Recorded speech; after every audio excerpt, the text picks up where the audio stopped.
प्रिय विद्यार्थियों, नमस्कार।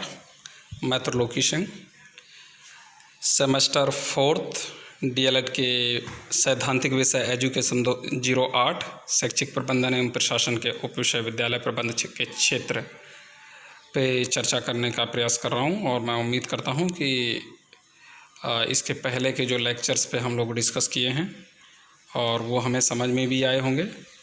और ये जो उप विषय है उसी के अनुक्रम में है।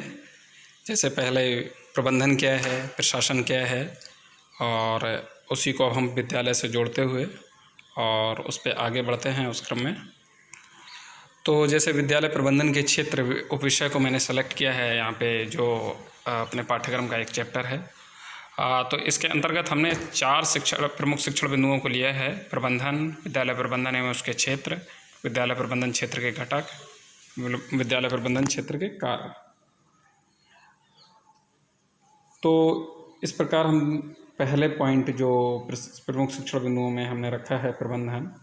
तो बेसिकली प्रबंधन है जो ये शब्द है, इसको ब्रीफ में हम लोग डिस्कस कर चुके हैं लास्ट लेक्चर में। इसके साथ साथ जो इसके पैरेलल वर्ड्स जो थे यूज किए जाते हैं, प्रबंधन है, प्रशासन है, या और भी जो भी वर्ड्स हैं उनको पे हम लोग डिस्कस कर चुके हैं। यहाँ पे एक बार फिर से इसके बेसिक कॉनोटेशन के सापेक्ष उसकी जो प्रायोरिटी में कुछ डेफिनेशंस हैं मैंने मेंशन किए हैं। हेनरी फियोल की एक डेफिनेशन है, एक टेलर की है, जिसको देखने का प्रयास करेंगे कि एक्चुअल में क्या है, इसको कैसे डिस्क्राइब करेंगे, इन लोगों के अपने व्यू के सापेक्ष इसकी डेफिनेशन क्या हो सकती है। तो प्रबंधन क्या है? जैसे किसी कार्य को संबंधित लोगों के द्वारा एवं उनके सहयोग से कुशलतापूर्वक संपन्न करने की प्रक्रिया को प्रबंधन कहते हैं। यहाँ पे हमने संबंधित लोगों के द्वारा इस शब्द का प्रयोग किया है। तो संबंधित लोग कौन हैं? संबंधित लोग वो हैं जो उस प्रक्रिया में लगे हुए हैं। मीन्स क्या? जो उसके हितधारक हैं, स्टेक होल्डर्स हैं। जैसे एक विद्यालय है तो विद्यालय के संबंधित लोग कौन हुए कि शिक्षक हैं, प्रिंसिपल हैं, प्राचार्य महोदय हैं, शिक्षक हैं, उप प्राचार्य हैं, या क्लर्क हैं और चपरासी हैं। जो भी इस प्रकार से जो हितधारक हैं वो संबंधित लोग हैं। उन्हीं के द्वारा और उन्हीं के सहयोग से कुशलतापूर्वक संपन्न करने की जो प्रक्रिया है। ठीक है। तो इसको डिफाइन करते हुए हेनरी फियोल ने लिखा है कि प्रबंधन एक सार्वभौमिक विज्ञान है जो वाणिज्य, उद्योग, राजनीति, धर्म, युद्ध या जन कल्याण सभी पर समान रूप से लागू होता है। यहाँ पे एक शब्द प्रबंधन के सापेक्ष सार्वभौमिक विज्ञान यूज किया गया है। सार्वभौमिक विज्ञान, विज्ञान हम जानते हैं। सार्वभौमिक का यहाँ पे क्या मतलब है? सार्वभौमिक मतलब यूनिवर्सल, जो सब जगह है, यूज होता हो। विज्ञान शब्द जोड़ा गया है। विज्ञान का मतलब एक विशुद्ध ज्ञान, एक कोई ऐसा ज्ञान या ऐसी इन्फॉर्मेशंस या कुछ भी ऐसा जो यदि सम परिस्थितियाँ या कहें कि हम इक्वल एनवायरनमेंट हर जगह प्रोवाइड कराया जाए, परिस्थितियों को सम रखा जाए, और वो कहीं भी दोबारा से अगर जनरेट किया जाए तो सेम स्थिति में पैदा हो जाए। मीन्स क्या कि यदि एक स्टूडेंट को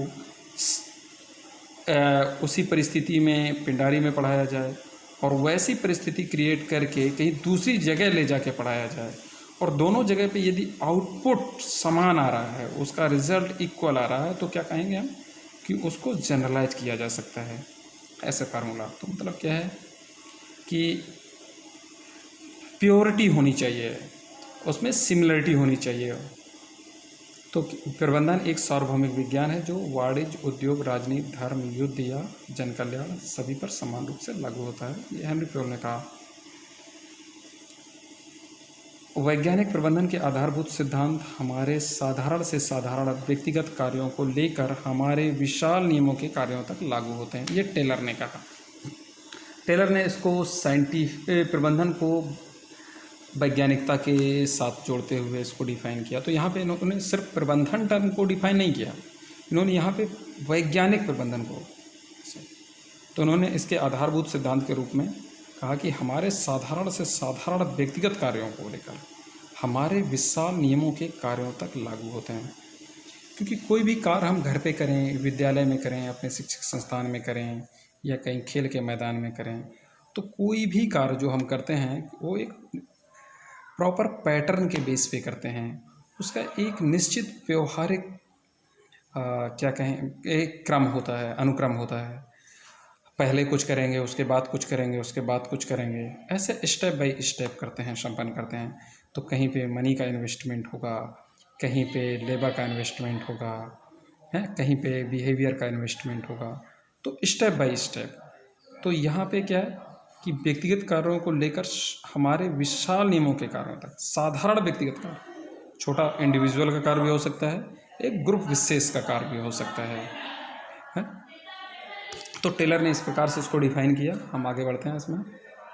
विद्यालय प्रबंधन एवं इसके क्षेत्र। तो विद्यालय प्रबंधन एवं इसके क्षेत्रों में, विद्यालय प्रबंधन के क्षेत्र से आशय शिक्षा प्रबंधन के विस्तार और कार्य क्षेत्र से है, जहां शिक्षण अधिगम की प्रक्रिया का संपादन किया जाता है।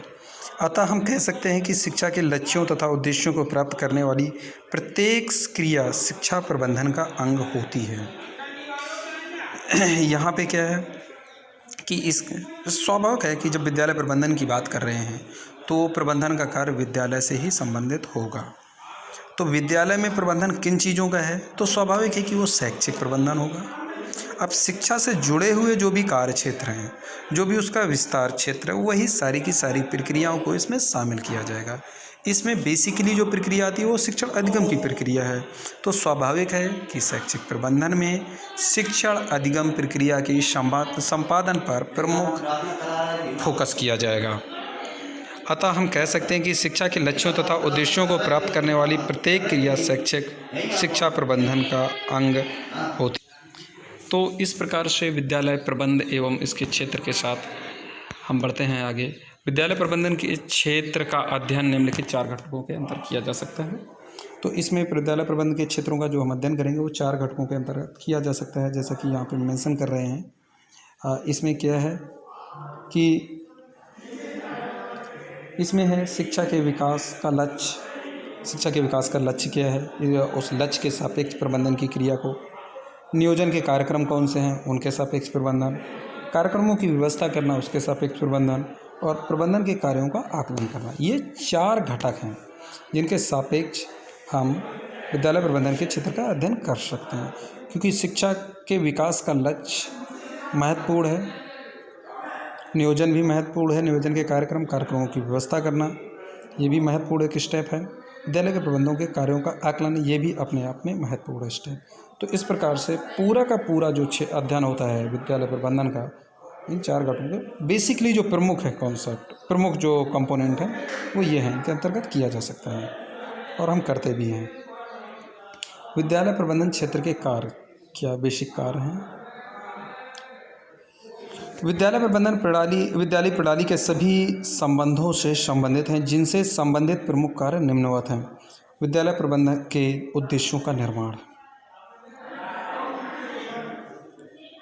शिक्षक वर्ग के कार्यों में समन्वय, विद्यार्थियों का वर्गीकरण एवं समूहीकरण, पाठ्यक्रमी कार्यक्रमों का क्रमिक संगठन, पाठ्यक्रम नियोजन एवं कार्य विभाजन, विभिन्न सेवाएं जैसे भवन एवं उपकरण, प्रयोगशाला, पुस्तकालय एवं स्वच्छता आदि, विद्यालय में अनुशासन बनाए रखना, विद्यालय के कार्यालय की देखभाल, विद्यालय का बजट बनाना, गृह विद्यालय एवं समाज के कार्यों का समन्वय, विद्यार्थियों को समाज सेवा कार्यों में लगाना, विद्यार्थियों को मिलकर काम करने की कला के प्रशिक्षण की सुविधा देना, विद्यार्थियों की उपलब्धि का मूल्यांकन करना, अध्यापकों के कार्य विभाजन इस प्रकार करना कि जिससे प्रत्येक अधिकतम दक्षता प्राप्त कर सके, विद्यालय की नीतियों का लोकतांत्रिक तरीके से निर्माण करना,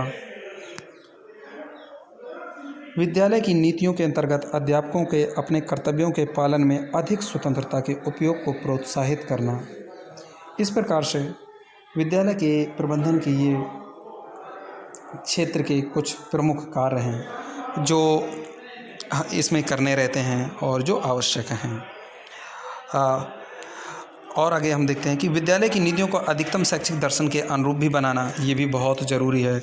अध्यापकों को कक्षा में एवं सम्मेलनों में पर्यवेक्षण करना, विभागीय अधिकारियों से सहयोग करना।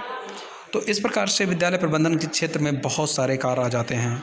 बेसिकली विद्यालय प्रबंधन का जो कार्य है उसके लिए प्रबंधन कमेटी होती है, जिसमें प्रिंसिपल हैं, सहायक शिक्षक हैं, क्लर्क हैं, चपरासी हैं, जो भी विभिन्न कमेटियों के सापेक्ष उनके कार्यों को डिसाइड कर दिया जाता है और उनको दिया जाता है कि अपने अपने एक निश्चित समय सीमा में निपटाना है। जो भी इस तरीके से और जो भी सिस्टम का पार्ट है वो समझ रहा होगा इसको, और आप लोग जब इस संस्थानों में जाएंगे तो आप लोगों को पता चलेगा। तो इस प्रकार हमने इस लेक्चर के माध्यम से ब्रीफ में ये समझने का प्रयास किया, और मैं उम्मीद करता हूँ कि आपको ये सारे पॉइंट्स सापेक्षता समझ में भी आएंगे। और धन्यवाद, बहुत बहुत धन्यवाद इस लेक्चर पर समय देने के लिए, सुनने के लिए। Thank you very much.